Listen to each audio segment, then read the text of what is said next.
सासू सासऱ्यांच्या संपत्तीवर सून आणि जावयाचा हक्क असतो का? हा प्रश्न आम्हाला वारंवार विचारला जातो. तर ह्याचं उत्तर समजवण्यासाठी सर्वप्रथम आपण प्रॉपर्टीचा प्रकार समजून घेणं अत्यंत आवश्यक आहे. हिंदू सक्सेशन ऍक्ट 1956 नुसार जर प्रॉपर्टी सेल्फ एक्वायर्ड असेल म्हणजे स्वकष्टार्जित असेल तर त्या मालकाची ती प्रॉपर्टी त्याच्या इच्छेनुसार तो कुणालाही देऊ शकतो. त्या संदर्भात त्याला पूर्ण अधिकार आहे. त्यामुळे सासू सासरे जिवंत असताना सून किंवा जावई यांचा थेट त्या प्रॉपर्टीमध्ये कोणताही कायदेशीर दावा करू शकत नाही.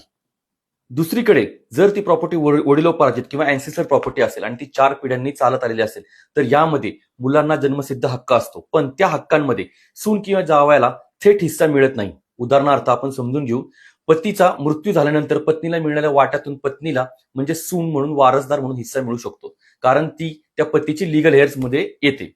तसेच जर पत्नीला स्वतःचा कोणताही उत्पन्नाचा स्रोत नसेल तर ती कायद्यामध्ये मेंटेनन्स किंवा पोटगी देखील मागू शकते. पण याचा अर्थ असा होत नाही की ती सासू सासऱ्यांच्या संपत्तीवरती थेट मालकी हक्क मिळू शकतो.